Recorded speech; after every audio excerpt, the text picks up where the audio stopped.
The world is hurting right now, and it's time to rise up. As we lift ourselves up in body, mind, and spirit, we can reach out to others and be a light in a sea of darkness. Welcome to the Movement for Global Health with your host, Dr. Mary Zennett.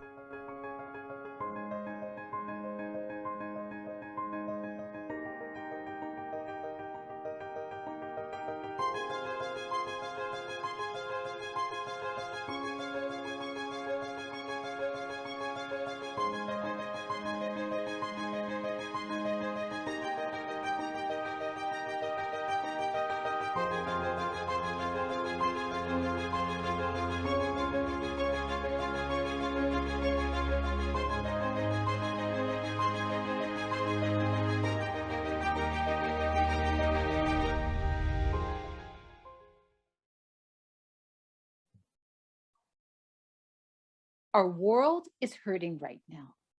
The pandemic has taken its toll. So how do we pick up the pieces?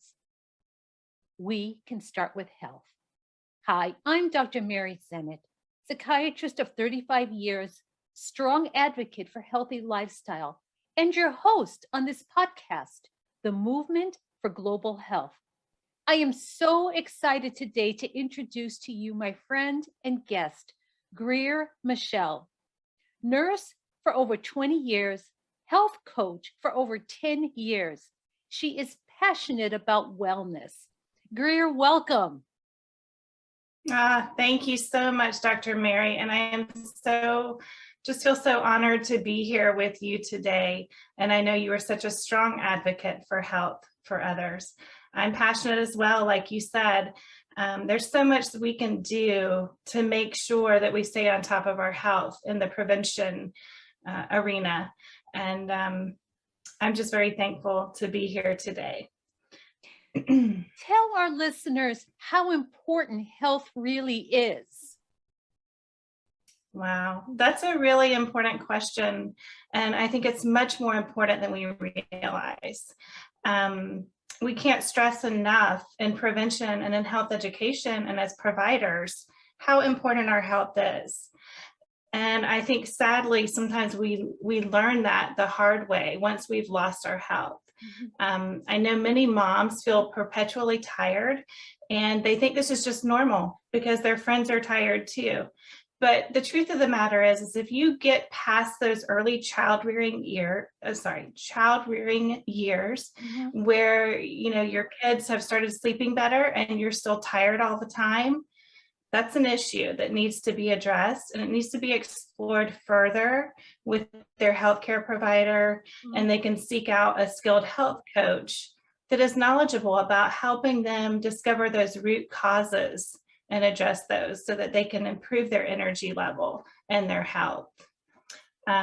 If you leave fatigue unaddressed long-term, it is likely in 10 years that they will develop a health condition. It is a warning sign that something is going on. It's not normal. So that's one thing that I really want to impress upon listeners. And I agree with you completely. This idea of looking ahead. See, we don't do that. Our system is so reactive, but these symptoms start early, long before we can see them. And we're going to be talking a lot more about this. So Greer, tell us a little bit about what you do as a health coach and as a nurse for 20 years. Okay, so my career in nursing has focused on mostly the wellness and prevention side of things. I've known since I was a teenager that I wanted to help people and motivate them to get healthy. So that's really where I focused most of my experience. I also worked as a nurse in case management for children with special health needs. With the health coaching, I go and do employee wellness talks. I give one-on-one coaching to help people prevent conditions from starting. So I love to work with those moms that are relying on caffeine all day to keep them going, because it really doesn't have to be that way. And it shouldn't be. A cup or two of coffee in the morning, great, that's okay. But if you're really relying on something like that for your energy, there are things that we can address. So some of the other things that I do, and I also worked in postpartum mom-baby nursing as well. So I had that experience, with the newly birthed and the moms. And so that's another passion of mine as far as wellness and, guiding them. I have a consultation part of my practice as well, where I can speak to, moms that are raising a child who maybe has a diagnosis that they, something that they need to help them overcome and maybe need a lot of therapies. I can help guide them with some things with that. I know we're going to talk about it a little further, but I've raised a child with special health needs very successfully, and they're doing very well. And so I have a number of things that I like to help with, and those are some of them. If someone wants to lose 20 to 30 pounds, they can come to me as well, because we know that that's going to greatly prevent health conditions from starting. But I wanted to say too, back to your original question, that, there's a reason they say, put the oxygen mask on yourself first to be able to help someone else. And if we don't take care of our health, if we develop a serious health condition, we can't do what we normally do to the best of our ability. We're not as able to care for our family like we used to, at work. If we work outside of the home or work from home, we don't have as much. I think what I've discovered that, most health conditions really impact is your energy level and what you're able to bring to what you do. And so I just want to emphasize how important it is for us to take care of our health so that we can give to the ones who need and love us. Absolutely. And you very successfully raised a child with autism. And I would love for you Yes. to share with the audience some of the things that really helped the most. Okay. Yes, that's very true. And my child was diagnosed very early on. So I want to emphasize that early detection is so important. So if you notice things like they're sitting in a W position with their legs, or they're obsessively stacking items, or they will only point at something, but they don't speak when they're supposed to. Even for boys, these are major red flags. I know we've kind of accepted that, boys talk a little later, and that may be somewhat true, but if it's really delayed, there's something that needs to be evaluated. So that early detection and recognizing symptoms. And I think that that's why he's been so successful, is that we picked up on it 2.5 years. And so started getting evaluated right away and early testing. And the things that helped the most were OT, speech therapy, physical therapy. And he had a really highly skilled occupational therapist that understood autism at a deeper level. There were really some underlying hidden things going on with the nervous system or neurologically that we would have never picked up on. And so that's another thing, bring to the attention of providers who diagnose. For my child, they had a lot of central muscle weakness. And what was happening is that the nervous system was miscommunicating with the muscles that typically do the actions in the body. What was happening, the nervous system was communicating to the accessory or smaller helper muscles. So they were using the smaller muscles to do the actions like breathing or balancing, standing. They didn't have that core muscle strength because there was no communication to those muscles. So things like breathing and balancing were tiring because those tiny muscles aren't equipped to handle all of that, if that makes sense. Is it safe to say you wish providers really understood this about autism? Very much so. I understand that every child with autism is different. At the same time, we need to be aware and look for these other underlying things that can be going on. So a really, hopefully detailed neurological evaluation or consultation with the highly skilled occupational therapist that understands, what's going on Right. under the surface we don't see. So this really highly, just so bright OT, she discovered this with him. I didn't know what was going on. He had trouble with coordinating breathing, chewing, and swallowing. There was always drooling. And now that they're older, they were able to tell me, this is why I was afraid to eat. I was afraid I would choke. Oh. So they ate simple foods that they were comfortable eating to prevent that. So there was a fear there, and it was a realistic, logical fear to have if there's not that coordination there for those actions. That's something that happens for us automatically. But there is potential, for a child with autism that there might be some miscommunication there that's factoring into not wanting to try new foods. I do know that sometimes it's just a sensory issue. I just want to make people aware that there's potential for another possible cause behind that. So what would you say to a mom whose child has just been diagnosed with autism? I would say never give up. That therapy can take many, many years. They need multiple therapies, and that there will be times where there's no progress. There could be weeks, there could be a month where you see no change or just the slightest improvement, and that is normal for them in therapy. And then they can have a breakthrough that, for a mom who's dealing with a child who has such challenges, let that be your hope. When you see any progress, that that you're doing everything you can by providing these therapies for them long term, and that absolutely what we believe of them and in them, they will achieve. Given the right supports, the right therapies. I didn't mention one thing that really helped for the ones that have autism that do have some coordination and balance issues.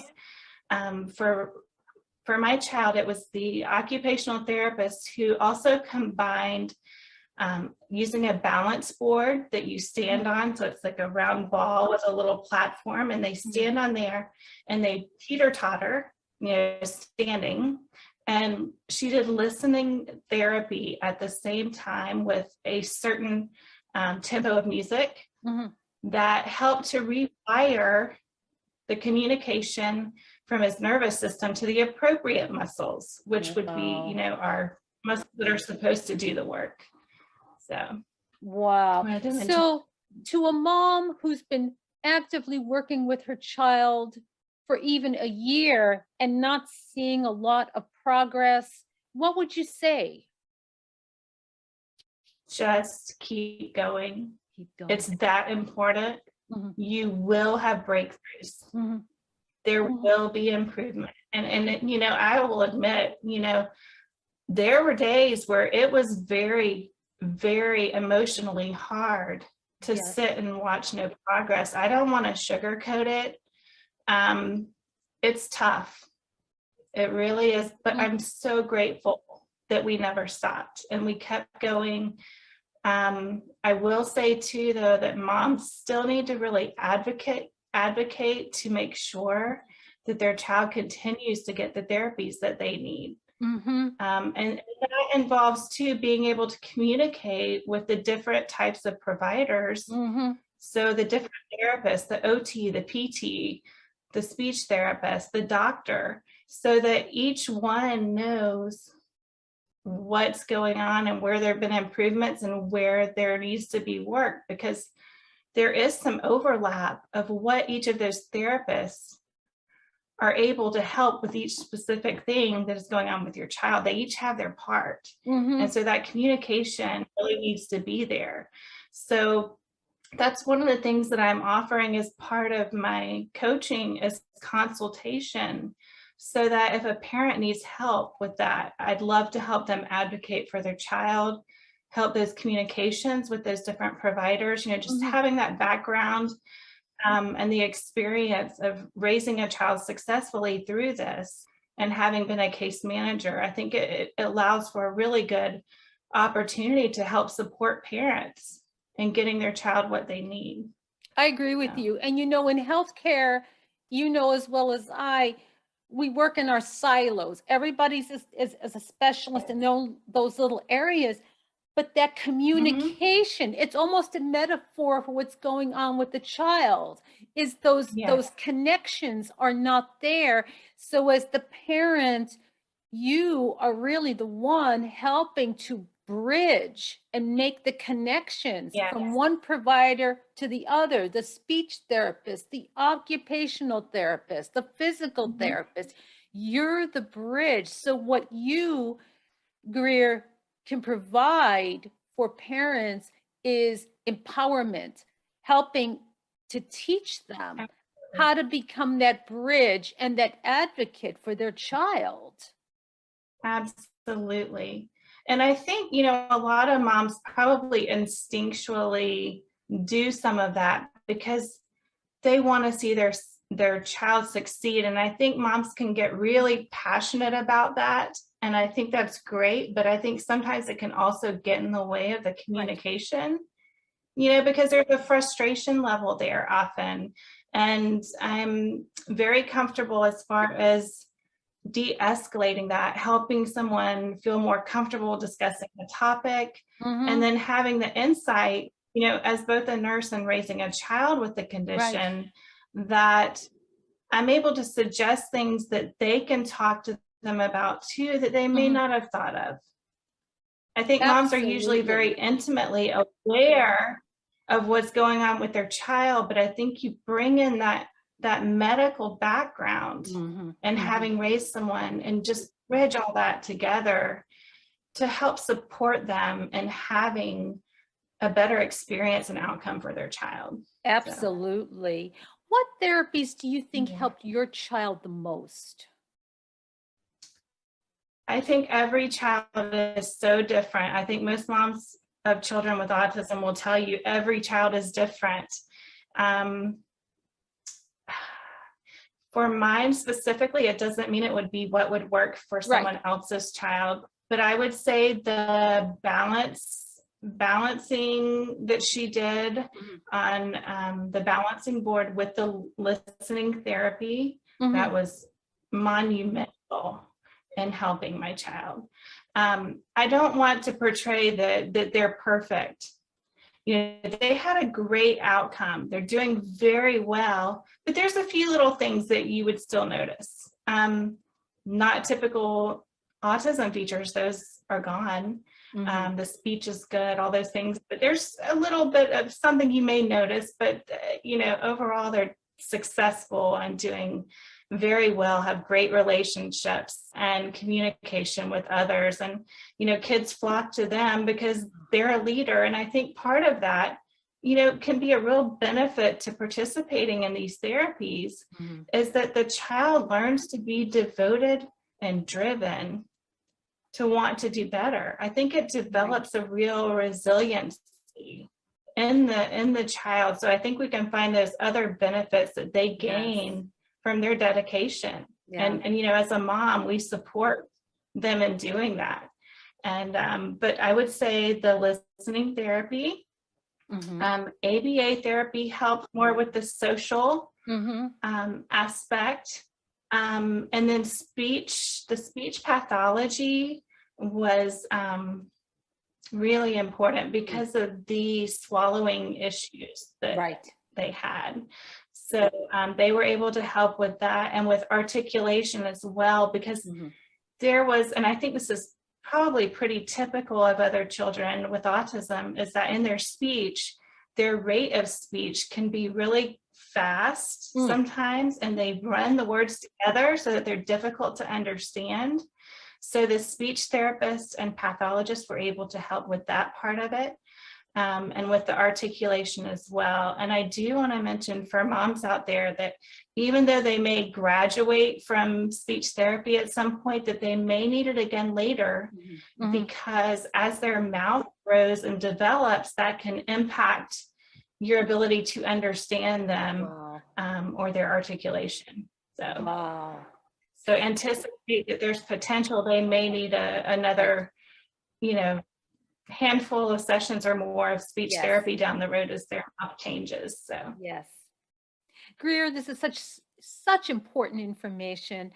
And I understand you do health coaching, speaking, consulting, and educating. How can parents, caregivers, and providers reach you? Absolutely.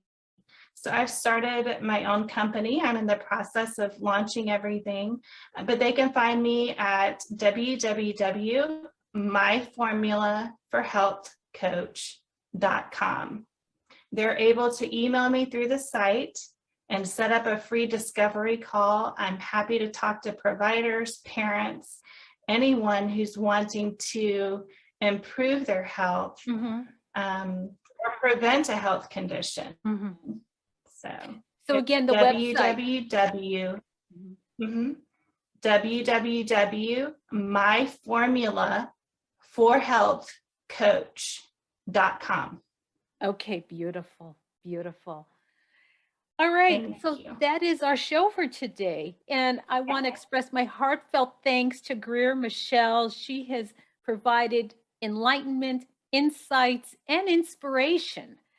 And continue to tune in next week, learn more about how you can be a part of this movement for global health.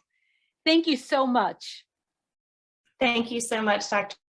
Mary.